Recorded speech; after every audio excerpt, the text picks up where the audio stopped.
Nintendo's cute little lunchbox is looked on rather fondly today, but most people's top 10s, well, tend to all look the same. Well, that's when I come in. I am the game collector, and this is Second Opinion Games. And today I'm going to show you my top 10 Nintendo GameCube games.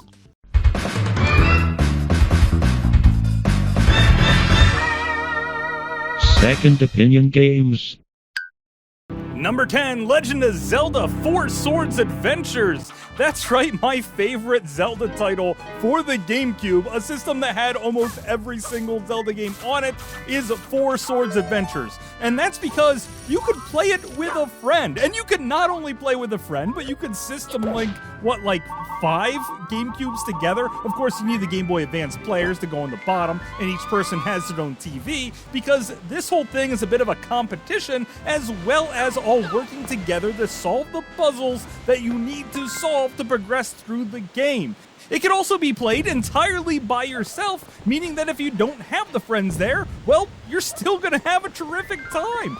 This is adorable. It looks like a Game Boy Advance game, only with GameCube graphics. This is one of the best Zelda games ever created, and I don't know why we don't have more games like this. Heck, they should even make the modern Zelda game multiplayer. Number 9, PacMan World 2. I think for the very first time ever, a Mario game failed to be the best action platformer for the console generation, especially for a Nintendo console, because PacMan World 2 took everything that Mario Sunshine did wrong and they made it right. First of all, you don't have to worry about the flood, running out of water, and picking up that. It just slows down the pacing. They also threw in some classic Pac-Man minigames, and my favorite part of it all, well, you have Pac-Man Versus, which again allow friends to finally play with you, and this time you could be playing the Game Boy Advance while other people are playing as ghosts on the screen, trying to work together and also separate in a competition to see who's the one that finally takes down the Pac-Man. This is a freaking good time, and it is a great party game. And on top of it, it's the best action platformer on the system, so it's a no-brainer. Number 8, Paper Mario and the Thousand-Year Door. Where Nintendo failed to make the best platformer, they succeeded in making the best action RPG of the entire generation. I'm just putting it out there because the graphics here are not only beautiful, the writing is superb and freaking hilarious. Like when this big monster said that he was cursing me to turn into a paper airplane, which is something that I would want to do to fly over large canyons, and then you add in the whole badging system, which sort of reminded me of some type of Final Fantasy game, but they managed to pull it off with style. Maybe Nintendo should go back to some of their older franchises and turn them into some type of Paper Mario RPG style game too. Like, who wouldn't want to play Ice Climbers to RPG? If they were in paper form, that'd be freaking hilarious. Heck, you even have the hammers here. It's something you could be done. Let's get on it already. Number 7, Eternal Darkness, Sanity's Requiem. One of the very few mature-rated games for the system, and boy is this ever mature, because you're going to be cutting off zombie heads and getting killed left and right in this game. Now, it's not perfect. The last 20% of the game is kind of garbage, and then it makes you play through the game 3 times before you can see the real life ending, which gives you a reason to go back and play it like once a year, usually around Halloween, because the story is really unbelievably well crafted, and every little aspect of this game just seems to rock. Also, the sandy effects make you feel like you're tripping balls and you're going down roads that you shouldn't be going down. I'm just saying it right there. Sometimes I tend to miss over certain runes and I miss magic spells that aren't really needed, but I really don't even play with those very much, meaning that you could play through this in multiple different ways, trying to figure out what's best for you. What's best for me is just killing a whole lot of zombies, cutting off their heads, and never gaining my sanity bar ever, so I can just trip out the whole bloody time. This game manages to have the second best mansion on the system. Number 6, Luigi's Mansion. I know Nintendo was thinking they were making a horror game, but it's just so darn cute. How could anyone be scared? But believe me, they tried with some great lighting effects, and there's even some puzzle-solving elements here. Now, Luigi is usually the one that jumps super high, but he doesn't jump at all in this entire game, and you don't miss it even a little bit. It's probably because the poltergeist vacuum cleaner machine actually brings so much personality to the gameplay that you cannot stop playing. And after about 3 hours, you found that you completely beat the game and felt like, oh my god, this is way too short. But then you come back to it and play through the whole game again and again and again. And that's where the game really shines. The fact that the replayability is here that makes you want to keep going forward, always makes you want to speedrun it and have a better score each time you do it. And it's all super cute to boot, which means anyone can play it, and pretty much everyone has. Number 5, Metal Gear Solid: The Twin Snake. Now I know the PlayStation 1 version of the game had better pacing, better storytelling, but the graphics here are amazing as far as what the GameCube could do. And even though it's not exactly the same as the PlayStation version, well, I love that too. I can go in the first person mode and mow down enemies with awesome headshots.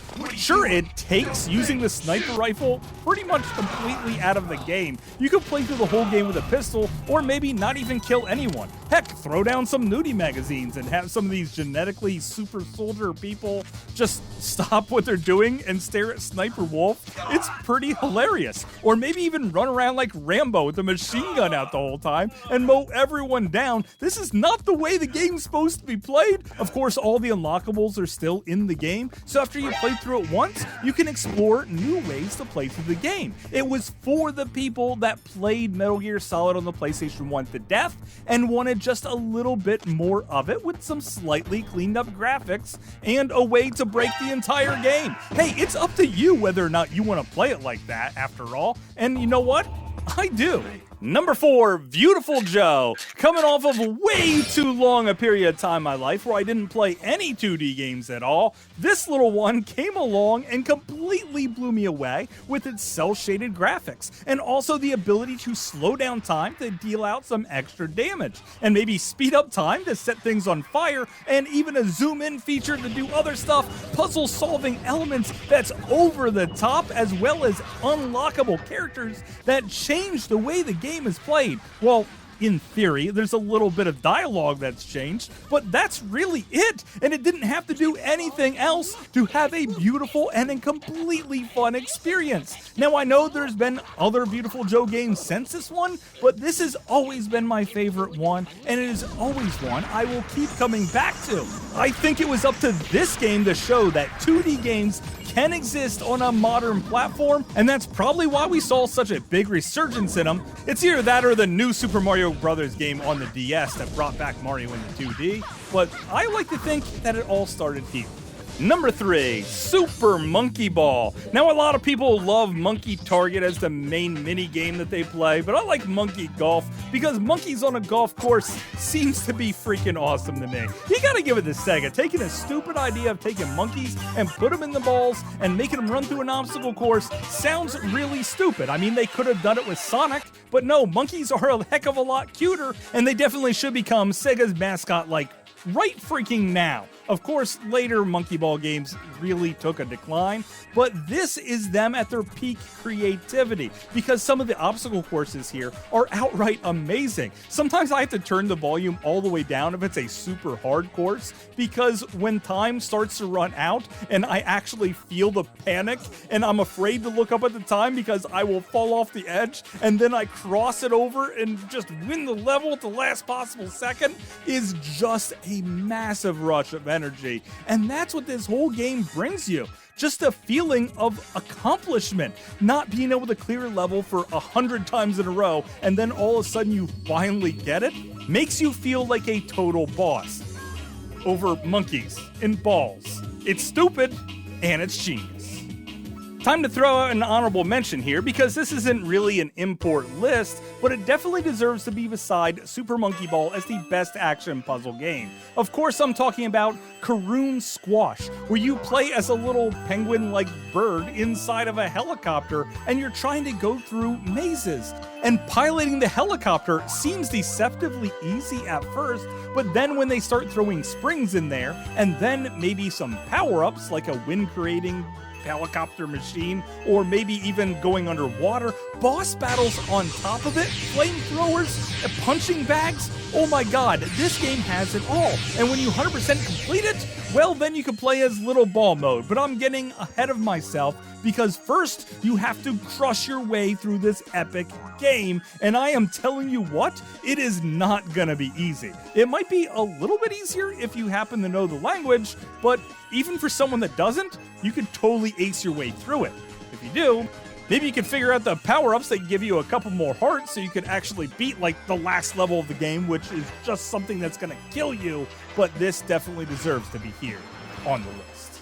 Number 2, Mario Kart Double Dash, probably the very best Mario Kart game ever made, and I am not saying that lightly. Heck, you could even system link multiple GameCubes together if, of course, you have a ton of broadband adapters, and then you have a ton of friends to come over to play, but it's just as good playing split screen with a buddy on the couch right next to you. You get to pick 2 different characters, each one with their own power-ups. I like picking Toad and Toadette quite often, because then I can just focus on speed, picking the little tiny cart that sure gets bumped around easily, but that also means it can go off-roading and finding little shortcuts here and there, which would give you the definite advantage in this game, as well as, you know, picking some of the big boys like Bowser and that to just run everyone off the road and smash them up real good. On top of it, the level design here is near perfect, and this is a great racing experience. Probably one of the best ever, and is a reason to own the GameCube to this very day. Just to play this one game over and over. God, I love it. Number 1 time, so what's the very best GameCube game? Well, it has to be a fighting game that lets all of your friends together play as kooky characters and tons of unlockables, and of course, I'm talking about Ultimate Muscle. This is not a wrestling game. This is a fighting game, because when your opponent's energy is completely drained, well, then that's when the game is over. You also have a Royal Rumble feature, which means 4 people in the ring at the same time. There is a crap ton of characters here, and even a full-on customized build your own character mode, which is really good, actually. I made Sheep Man, I made Second Opinion Game Man, and also there is a crap ton of unlockables here, because I could go back and look at all of the really cool Ultimate Muscle figurines from my youth, which of course I unlocked every single one of them because I enjoy playing this game so much. The announcers are over the top and they never get boring. And even though some of these special moves, I've seen them performed dozens, if not hundreds, if not thousands of times, I never get sick of watching them. There is something super simplistic about this game, and the way you could chain attacks together, it makes you feel like a total badass. This is easy to learn, hard to master, and anyone can jump in and have a great time with some of the coolest characters I think I've ever seen in any video game ever. If you have not played Ultimate Muscle for the GameCube, what are you waiting for? I know a lot of people love Smash Brothers, but for me, it's Ultimate Muscle all the way. I could play it all day, every day, and I almost didn't get this video done because I couldn't put the darn game down. And that's why it is my favorite game for the Nintendo GameCube. But of course, that's just my opinion. Thanks for watching. Best of the best. Savannah Geek.